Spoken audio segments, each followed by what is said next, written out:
आप सभी का सुपर कंसेप्ट क्लासेस में स्वागत है। और आज की इस वीडियो में मैं आप लोगों को क्लास 12 इतिहास के मॉडल सेट 4 का सॉल्यूशन बताने वाला हूं।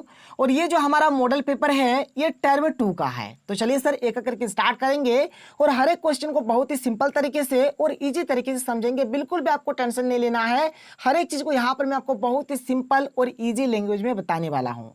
देखिए यहाँ पर जैसे कि यहाँ पर इंग्लिश से सेट 1 लिखा गया है, लेकिन इसको आप लोग गोली मारिए, ये हमारा सेट 4 है, ठीक है। क्योंकि मैंने आपको सेट 1, सेट 2 और सेट 3 का सॉल्यूशन करा दिया था, खाली बाकी था सेट 4 और सेट 5। तो चलिए सर सेट 4 और सेट 5 को भी हम लोग पढ़ेंगे, लेकिन सबसे पहले आप लोग सेट 4 को देखिए, फिर आगे हम लोग बाद में सेट 5 भी डिस्कस करेंगे। तो देखिए यहाँ पर जैसे आप लोग देख सकते हैं जो सामान्य निर्देश दिया गया है, यहाँ पर इसको आप लोग पढ़िएगा।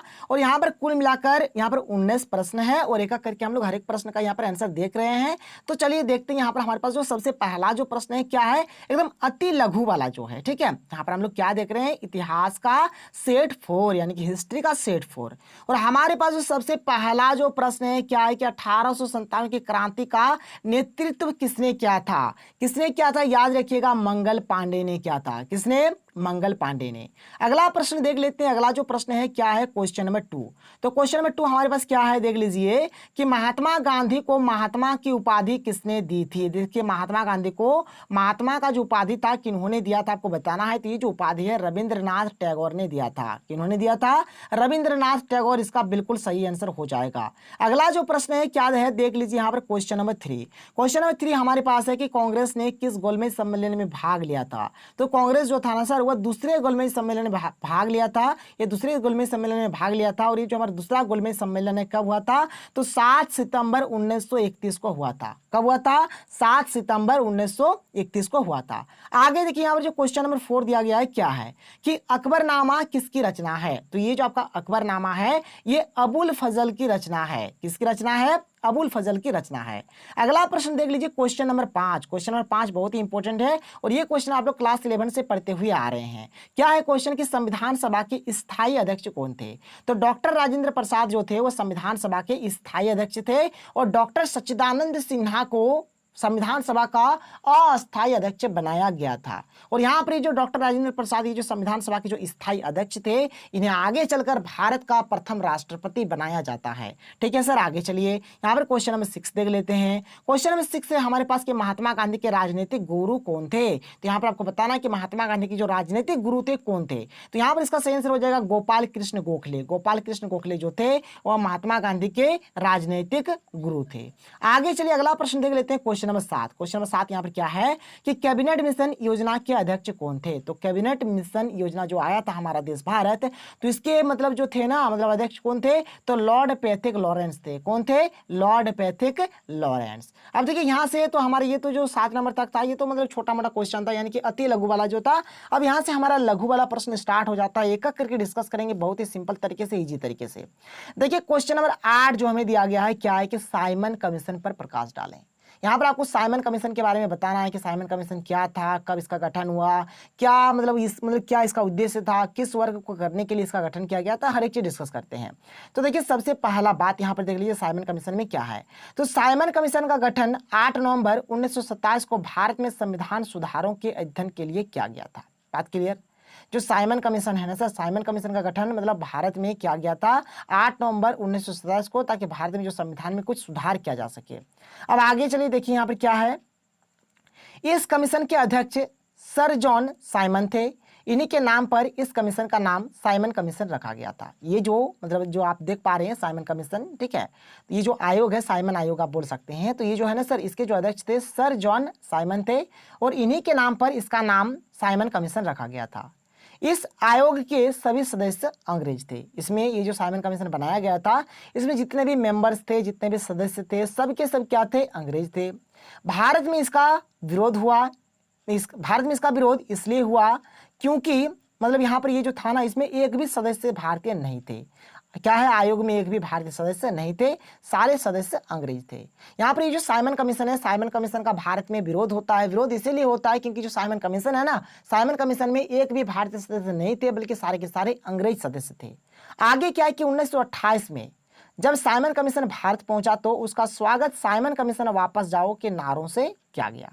मतलब 1928 में जब साइमन कमीशन भारत आ जाता है तो एक नारा बोला जाता है कि साइमन कमीशन वापस जाओ, साइमन कमीशन वापस जाओ। ये नारा के साथ उसका स्वागत किया जाता है। फिर आगे देखिए यहाँ पर क्या है, यहाँ पर मैंने लिखा है कि पंजाब में लाला लाजपत राय ने इस आयोग के विरुद्ध प्रदर्शन का नेतृत्व किया। पुलिस ने उन पर इतनी लाठियां बरसाई कि इस प्रहार से उनकी मृत्यु हो गई। क्लियर है, बात समझ में आ रहा है, कोई प्रॉब्लम नहीं है। चलिए आगे चलते हैं। अगला जो क्वेश्चन है, क्वेश्चन नंबर 9 क्या है कि माउंटबेटन योजना क्या थी। तो यहाँ पर आपको माउंटबेटन योजना के बारे में बताना है। तो देखिए 24 मार्च 1947 को क्या होता है कि लॉर्ड माउंटबेटन जो थे ना, उनको भारत का वायसराय का पद दिया जाता है, भारत का वायसराय उनको बनाया जाता है। फिर क्या होता है, बात को समझिए। यहाँ पर देखिए हर एक चीज लिखा गया है कि भारतीय नेताओं ने विचार विमर्श करने के पश्चात, मतलब भारत के जो भी नेता थे उन लोगों ने विचार विमर्श किया और उसके बाद क्या करता है कि मई में वह इंग्लैंड गए और वहां से वापस आने पर उसने 3 जून 1947 ईस्वी को एक योजना प्रस्तुत की जो माउंटबेटन योजना के नाम से प्रसिद्ध है। उन्होंने क्या किया, जो यहाँ पर थे ना लॉर्ड माउंटबेटन, ठीक है, तो क्या करते हैं यहाँ पर भारत के जो भी नेता मंत्री जो थे उन लोगों से थोड़ा बहुत विचार विमर्श किया, फिर वो चल जाता है इंग्लैंड, ठीक है। और वहां से जब वो लौट कर आता है तो 3 जून 1947 को एक योजना पास करता है जिस योजना का नाम है माउंटबेटन योजना या फिर माउंटबेटन प्लान, ठीक है। अब देखिए ये जो माउंटबेटन योजना था इसका मेन मकसद क्या था, क्यों बनाया गया था, इस बात को समझिए।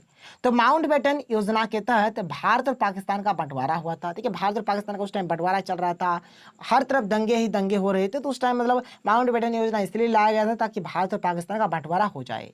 लॉर्ड माउंटबेटन हिंदू और मुसलमानों के बीच एक समझौता करना चाहते थे। जो लॉर्ड माउंटबेटन थे वो क्या चाहते थे कि हिंदू और मुसलमानों में एक समझौता हो जाए। फिर आगे यहाँ पर क्या दिया गया है देख लीजिए कि बंगाल और पंजाब का विभाजन भी करना था, देशी रियासतों को भारत या पाकिस्तान में शामिल होना है या फिर स्वतंत्र रहने की सलाह दी गई, ठीक है। मतलब जो देशी रियासत थे उन लोगों को बोला गया कि या तो तुम भारत में शामिल हो जाओ या फिर तुम पाकिस्तान में शामिल हो जाओ या फिर तुम लोग स्वतंत्र रहो, ये चीज़ यहाँ पर बोला गया। फिर आगे देखिए यहाँ पर आगे और क्या दिया गया है, जिसे आप लोग देख सकते हैं, यहाँ पर दिया गया है कि भारत और पाकिस्तान को सत्ता संभालने के लिए 15 अगस्त 1947 की तारीख तय की गई थी। तो 15 अगस्त 1947 को मतलब यहाँ पर बोला गया है, जिससे कि भारत हमारा जो आज़ाद हुआ था कब हुआ था, 15 अगस्त 1947 को ही आज़ाद हुआ था। अगला जो प्रश्न है क्वेश्चन नंबर 10 बहुत ही अच्छा और सुंदर सा प्रश्न है कि चौरी चौरा हत्याकांड से आप क्या समझते हैं। तो चौरी चौरा हत्याकांड क्या था सर, देखिए बात को समझिए। मतलब जब महात्मा गांधी का मतलब असहयोग आंदोलन जब चल रहा था तो उस टाइम मतलब उत्तर प्रदेश का एक जगह है जिसका नाम है गोरखपुर, तो वहां से एक मतलब शांतिपूर्ण मतलब रैली आ रहा था, जुलूस आ रहा था, ठीक है।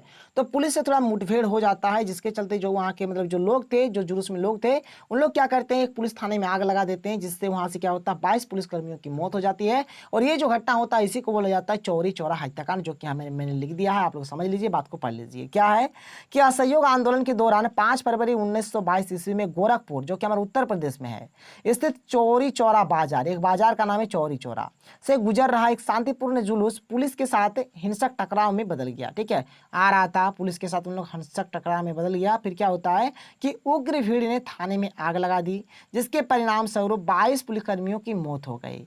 इस घटना को चौरी चौरा हत्याकांड के नाम से जाना जाता है। यह हत्याकांड असहयोग आंदोलन को समाप्त होने का प्रमुख कारण बना, ठीक है। मतलब जो असहयोग आंदोलन जो खत्म हुआ था इसी के चलते हुआ था, ठीक है। फिर आगे क्या है, आंदोलन को हिंसा का मार्ग, ठीक है, क्या है हिंसा का मार्ग पकड़ते देख गांधी जी ने इसे वापस लेने का फैसला किया। जब देखा कि हर एक तरफ हिंसा बढ़ रहा है तो गांधी जी ने क्या किया, इस आंदोलन को वापस ले लिया। अब जो अगला प्रश्न देख लीजिए क्या है, क्वेश्चन नंबर 11। क्वेश्चन नंबर 11 देख लेते हैं यहाँ पर हम लोग। पहले तो क्वेश्चन 11 में क्या क्या दिया गया है बात को समझिए, बहुत ही अच्छा है। यहाँ पर क्या है कि 1857 की क्रांति के सैनिक कारणों का उल्लेख करना। देखिए 1857 का जो क्रांति हुआ था इसमें सैनिकों का क्या मतलब कारण था, किस प्रकार से क्या हुआ था। देखिए यहाँ पर क्या था सर, बात को समझिए। जो हमारा ब्रिटिश शासन जो चल रहा था उसमें भारत के लोग भी उसमें सैनिक का काम करते थे। तो भारत के लोग जो सैनिक का काम करते थे, देखिए यहाँ पर जो पहला जो सबसे मेन जो पॉइंट है क्या है, जो वहाँ पर तलवार या फिर जो दिया जाता था कोई भी चीज काटने वाला, ठीक है, तो उसमें क्या होता था मतलब सुअर का या फिर गाय का मांस लगा दिया जाता था, जिसको हाथ से मतलब मुंह से जिसको मतलब ये करना था, ठीक है। तो मुंह से जब करता था इससे भी मतलब लोग वहां पर गुस्सा हो जाते थे, क्योंकि देखिए भारतीय तो कभी भी मतलब गाय का मांस तो खाएंगे नहीं, ठीक है, जो हिंदू वगैरह रहेंगे। तो बिल्कुल यहाँ पर भी वैसे ही हो रहा था। तो ये कहानी हो गया। फिर अंग्रेजों को ज्यादा मतलब मान सम्मान दिया जाता था, भारतीय को कम दिया जाता, अंग्रेजों को वेतन ज्यादा दिया जाता था, भारतीय को वेतन कम दिया जाता था, ये भी एक बात था वहां पर, ठीक है, कोई दिक्कत नहीं है। चलिए अब यहाँ पर मैंने जो हर एक चीज को लिख दिया है इसको आप लोग पढ़ लीजिए और समझ लीजिए क्या क्या है। देखिए यहाँ पर लिखा है मैंने कि 1857 ईस्वी के विद्रोह से पूर्व भारत सैनिकों की अंग्रेजों अंग्रेजी शासन के विरुद्ध शिकायतें निम्नलिखित थी। क्या क्या था देखिए, पहला बात कि भारत सैनिकों को गाय और सुअर की चर्बी से लिपटे कारतूसों को दांत से खींचने के लिए मजबूर करना था, ये एक बात हो गया। अंग्रेज अफसर अपने आप को श्रेष्ठ मानते थे और भारतीय सैनिकों को कमजोर मानते थे। अंग्रेज अफसर उन्हें गंदी गंदी गालियां देते थे, ठीक है। जो अंग्रेज अफसर होते थे वो अपने आप को मतलब बहुत मानते थे कि हम ही सबसे बेस्ट है, और जो मतलब भारतीय सैनिक था उनको एकदम निकम्मा कमजोर मानते थे और उन लोगों को गाली भी देते थे, तो ये भी कारण था। भारतीय सैनिक भी अंग्रेज के सैनिक जैसे ही काम करते थे, लेकिन भारतीय सैनिकों को वेतन कम दिया जाता था। जो भारत देश के जो सैनिक थे उन लोग भी काम तो देखिए, काम तो सबको एक ही जैसा करना पड़ता था, लेकिन जो अंग्रेज के जो सैनिक थे उन लोगों को पैसा ज्यादा दिया जाता था, वेतन ज्यादा दिया जाता था, और भारत के जो सैनिक थे उनको वेतन कम दिया जाता था। अब जो अगला पॉइंट है जो कि हमारे यहाँ पर इसका लास्ट पॉइंट है, क्या देख लीजिए कि भारतीय सैनिकों के लिए एक कानून बनाया गया था जिससे उन्हें समुद्र पार विदेश जाकर सेवा देना था। देखिए यहाँ पर भारतीय सैनिकों के लिए कानून ऐसा भी बनाया गया था कि उनको क्या करना है, मतलब जाना है समुद्र पार और विदेश में जाकर सहायता देना है। तो ये सब चीज के चलते सर यहाँ पर ये हुआ था। और देखिए सर, हमारा जो आज का वीडियो है हम लोग यहाँ पर क्वेश्चन नंबर 11 तक सॉल्व करने वाले हैं, और क्वेश्चन नंबर 12 से लेकर जो क्वेश्चन नंबर 19 तक होगा, जो कि हमारा थोड़ा लॉन्ग टाइप का जो प्रश्न है, इसको हम लोग क्या करेंगे अगले मतलब पार्ट में देखेंगे, अगले वीडियो में देखेंगे। तो अगर आपको वीडियो पसंद आया तो वीडियो को लाइक कर दीजिए, और जितना हो सके इस वीडियो को अधिक से अधिक शेयर कर दें ताकि हर एक तक ये वीडियो पहुंच जाए। तो मिलते हैं अगले वीडियो में। थैंक यू, जय हिंद।